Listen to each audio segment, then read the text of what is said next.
In a time of profound social and cultural change, an entire generation of young Americans stood united in their desire for more powerful cars, fueling the greatest horsepower war in automotive history.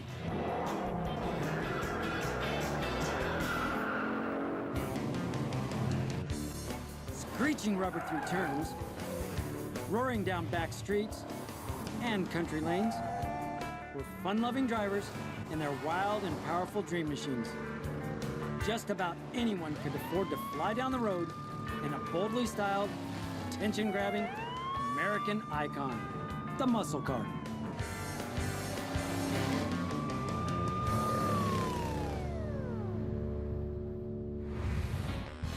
Hello, I'm Chip Foose. We're at Dalcorp Racing near Los Angeles. This 413 Max Wedge is pretty cool. Conventional wisdom tells us that the muscle car era began when Pontiac's intermediate-sized Tempest was made available to consumers in 1964 with the 348 horsepower GTO package. Although the GTO captured the public's attention in a big way, Detroit automakers had already proven that they could feed the need for the expanding enthusiast market hungry for performance automobiles. Before the mid-60s, the most powerful production car engines were found in full-sized or the most well-appointed luxury vehicles. While these cars had plenty of power for the day, their weight robbed them of anything bordering on true performance, and cost put them out of reach for the average consumer interested in going faster than grandma.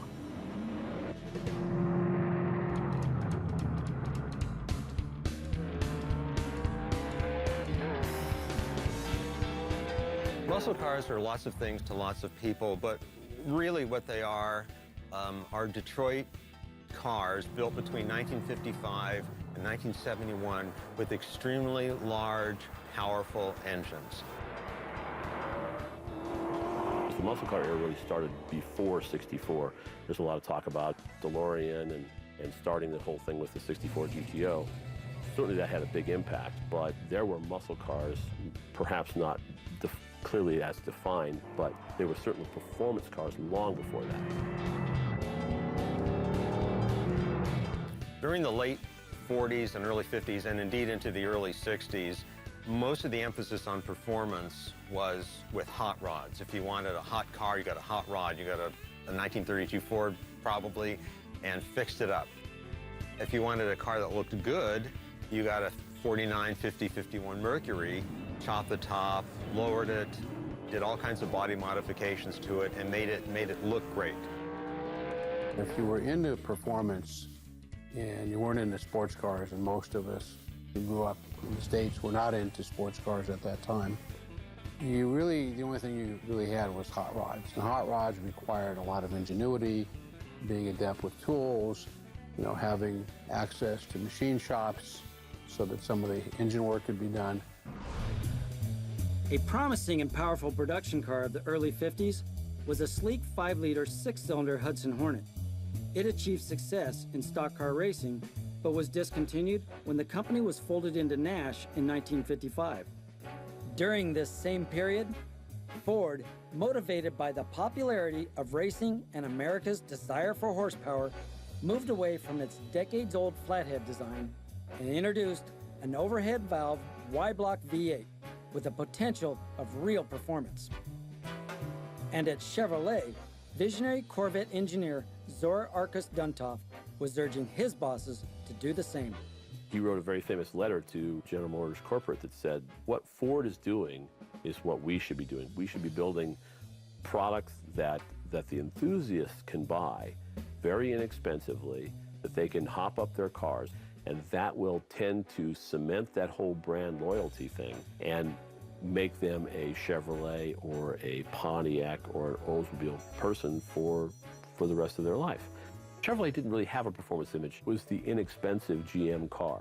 The stove bolt straight six Chevy was very reliable, but not very powerful, sort of stodgy cars. That really changed in '55 with the '55 Chevy and the 265 small block Chevy. Although they lacked the brute torque of the big block engines that were looming on the horizon, Chevrolet's new small block overhead valve V8 became a legend.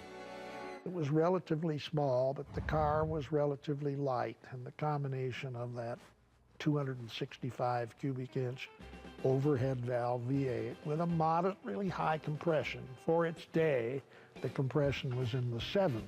That was considered high. They called it the Turbo Fire V8. All of a sudden, this little kind of okay car became the darling of the performance world with this new V8 and kind of updated styling and a very attractive price. While Chevrolet was introducing their small block, Chrysler set its sights on upscale buyers with their 300 letter cars that would become the standard bearers of American performance. A large number of historians consider the first muscle car to be the 1955 Chrysler 300. Here was a gentleman's express, powerful Hemi engine. The car was just incredibly fast for its day, incredibly powerful for its day. And immediately was an overwhelming success. Wasn't necessarily appealing to the youth of America because its price was up there pretty high. This 1957 300C model is one of 484 convertibles made. It features a hemispherical-shaped head design bolted to a potent 392 cubic inch V8 engine that was rated at 375 horsepower. Riding on smallish 14-inch wheels, the long and low stylized body features a pair of dual headlights and a massive chrome bumper and grille. The driver surveyed the road behind an elegant gauge cluster, dual-color disc steering wheel, and dash-mounted rear-view mirror. The 3-speed torque-flight transmission was operated with push buttons, and passengers were cradled in air-formed leather seat cushions. The emphasis was on luxury, but it set the standard that I think kind of got people thinking more about Chrysler as having a performance image.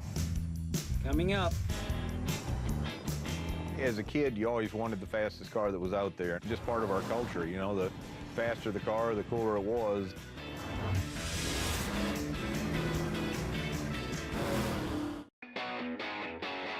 by the end of the 1950s, Detroit automakers were aggressively going after a growing market of young buyers who were interested in performance. GM was doing very well with their hot Chevys, but Pontiac general manager Bunky Knudsen, along with engineers Pete Estes and John DeLorean, were preparing to build some of the most electrifying cars of the period. Their performance formula placed a 389 cubic inch tri-power V8 under the hood of new wide-track styled cars. And by 1959, Pontiac had a modern look while winning Grand National stock car races and NHRA stock drag racing titles. Next up, Jim Wangers versus Jim Johnson.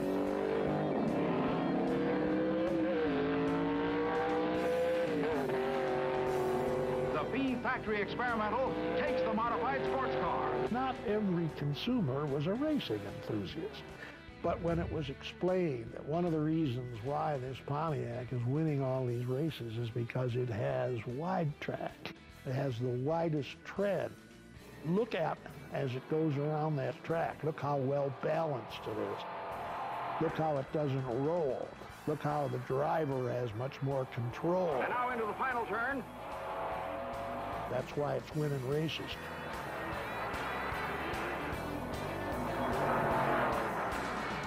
Fireball Robertson, number 22, takes over the lead after running the first 100 miles in less than 40 minutes. With help from legendary car builder Smokey Unick, the Pontiacs, driven by Fireball Roberts and Marvin Panch, were the cars to beat in the 1961 Daytona 500. This spectacular victory greatly improves Panch's NASCAR point standings for the national championship. His amazing skill, combined with a car tuned to peak performance, allowed him to better the track record by almost 15 miles an hour. At the end of 61, a 405-horse 421 Super Duty package was made available in limited numbers for drag racing use. This wide-track styled Bristol Blue 1961 Pontiac Ventura 4-speed bubble top is a significant model in the evolution of the muscle car. It sports the Pontiac signature split grille with chrome accents and dual headlights. The Ventura rides on a 119-inch wheelbase, which is down 4 inches and is 200 pounds lighter compared to a similar Catalina model from the previous year. Under the hood, is Pontiac's potent 345 horsepower, 389 cubic inch tri-power V8 street engine. Tri-Power was not only popular because it gave a little bit of extra performance, but the visual on it was so menacing. You'd raise that hood, and there were those three carburetors sitting there with those nice little chrome air cleaners on them. With its race-proven power plant, 4-speed gearbox, downsized and lighter, the Ventura was a glimpse of iconic Pontiac performance models to come.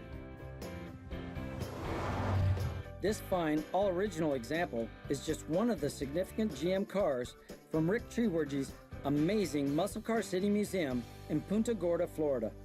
As a kid, you always wanted the fastest car that was out there. Just part of our culture, you know, the faster the car, the cooler it was. And it, you know, drag racing back then, there was a lot less cars on the road, a lot more rural roads to play on. And it was important to have one of the faster cars in town. It was part of your youth. I've played with these cars since I was 16 years old and started driving. And I pretty immediately after that started buying and selling a few to my buddies and just figured out it was a better way over and above my daytime job.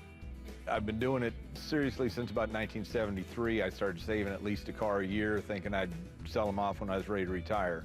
When it come time to retire, I didn't want to sell the cars, thus we opened up Muscle Car City. Some years I've got 4 or 5 of the same model, different colors, different drivetrains. I've always been a believer that the 4-speed is more valuable to 2 cars over an automatic, and so my collection's about 90% 4-speeds, maybe a little more than that. If there's something I don't have, I'm looking for it. Coming up is a look at a car immortalized by rock and roll music. A giant engine, more power than anybody ever needed. That was a pretty scary car out on the racetrack. You could really clean up with that kind of car, and indeed, a lot of people did. A 4-car tangle.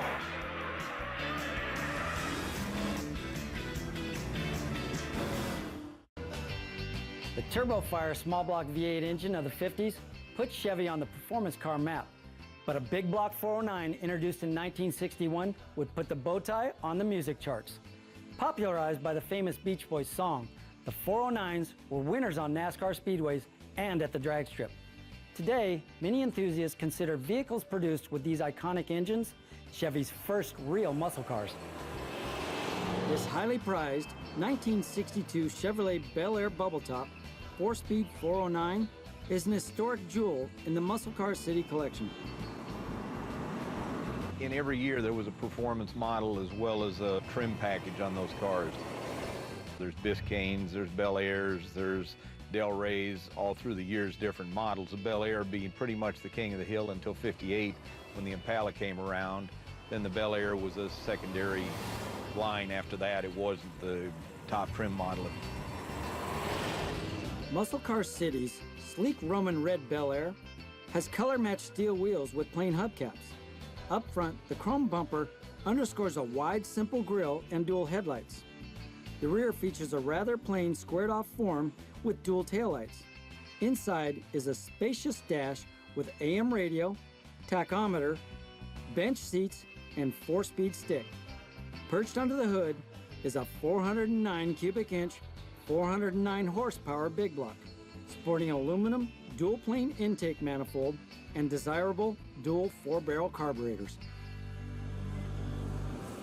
And they were fast cars. They were fast and somewhat reliable, but in reality, they were pretty crude engines. But what they did was they were the precursor for then what became the 396. The 409 Chevy was really important for the brand. A giant engine, more power than anybody ever needed in a full-size car. But when that full-size car was stripped down, when it was only a 2-door instead of a 4-door, and it was a heater delete, and it didn't have a back seat, and it was made as light as possible, that was a pretty scary car out on the racetrack. You could really clean up with that kind of car, and indeed, a lot of people did. Trouble in the first turn. A 4-car tangle.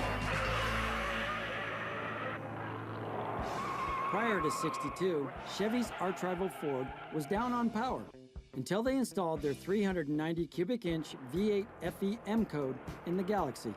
And so Ford started to realize that the adage of win on Sunday, sell on Monday was going to help them out. And so by 1962, they were delivering a full race package car with heavy suspension, heavier brakes, a high output performance engine that included 3 two-barrel carburetors, came with 401 horsepower, a hot cam, a forged crank. It had enlarged gas lines. It had high compression heads with bigger valves. It had shot peen rods. It had forged pistons. You could not buy the car with an automatic transmission. You couldn't buy it with power steering. You couldn't buy it with power brakes. Ford wanted them out on the drag strip. And they would only sell this car with a 4-speed tranny. So they were actually delivering a race car to the public. This M-Code Galaxy was originally intended for street racing in the dressed-up 500 body style, and it's the only one ever ordered from Ford in goldenrod yellow. It's extra chrome strips. It's dolled up on the interior a little better, but it was one of the few M-Codes produced with this premium package. The M-Code 390 was no slouch, but it would be replaced with a bigger bore 406 G-Code engine by the end of '62. Fred Lorenzen, number 28 Ford, fights for the lead with Banjo Matthews in Pontiac 02. Lorenzen moves ahead. Still ahead, Chrysler's compact and powerful wedge cars fly under the radar. The max switch cars were really quite a handful to turn over to the public. A lot of them were being wrapped around telephone poles.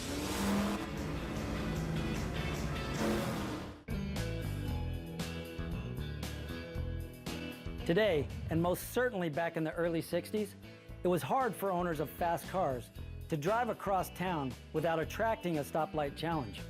The Ford and Chevrolet rivalry is well known, but there were also some inexpensive, lightweight Dodge and Plymouths with powerful wedge engines that could outrun anyone. Paul Russo in the red Plymouth eliminates Arlen Banky in lane number 1. At my high school, there was a couple of guys that had the 409 cars that had just come out, and they were very popular, and they were winning all the races. And about mid-year in '62, all of a sudden, the Dodge came out with a Dart, which was a B-body, intermediate-sized car, and the Plymouth came out with a Savoy. While most of Detroit's cars in 1962 were growing in size, Plymouth had downsized its entry-level Savoy. Often used as a taxi or fleet model, it was a machine with unusual, if not downright unattractive styling. While the stripped-down Savoy lacked curb appeal, it was a favorite of drag racers. Tire technology was poor in '62, so traction was achieved by lifting the front end, forcing weight transfer to the rear. This example has the dash-mounted 3-speed aluminum TorqueFlite automatic push-button transmission. In 1962, both Plymouth and Dodge had their worst sales years since World War II. Styling of the '62 Dodge Dart didn't help sell cars, but when set up right, the Dart could hold its own on the drag strip. The interior of this Dart 3-speed is sparse, has basic bench seating, and is even devoid of armrests to save weight. Cheap cars, they were lighter cars because they were unibodies. They didn't have the frame. It took a little while, but the first half a year those cars were out, they just started toppling drag strip records all across the country. Jim Johnson in a 1962 Dodge leads off with a B-stock automatic win. In '62, Chrysler offered several engine choices for the Dart and Savoy, but the 413 wedge and the Max Wedge version with 2 4-barrel carburetors became very popular with racing enthusiasts. So they came out with the 413 originally as a maximum performance engine, and it had 11-to-1 compression, and that one was 410 horsepower, a wedge engine with the cross ram, and that was 11-to-1. That would be the stage 1 engine. And then they upped it a little bit more by offering a stage 2 engine, which was 12.5-to-1 compression and a little more aggressive camshaft, and that engine produced 425 horsepower.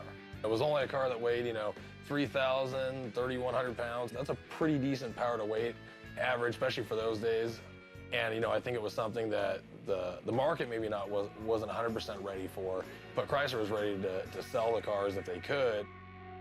Anybody with a down payment could grab these cars and take them out and immediately start racing them and be competitive. You could change the tires, maybe a rear gear, and put an exhaust on it, start beating these guys that had way more knowledge and ability to put a car together. The Max Switch cars were really quite a handful to turn over to the public. A lot of them were being wrapped around telephone poles. Even the insurance companies, it took them a while to figure out what the heck are these things. They start seeing them come up on their accident reports with, you know, guys that are 18 years old.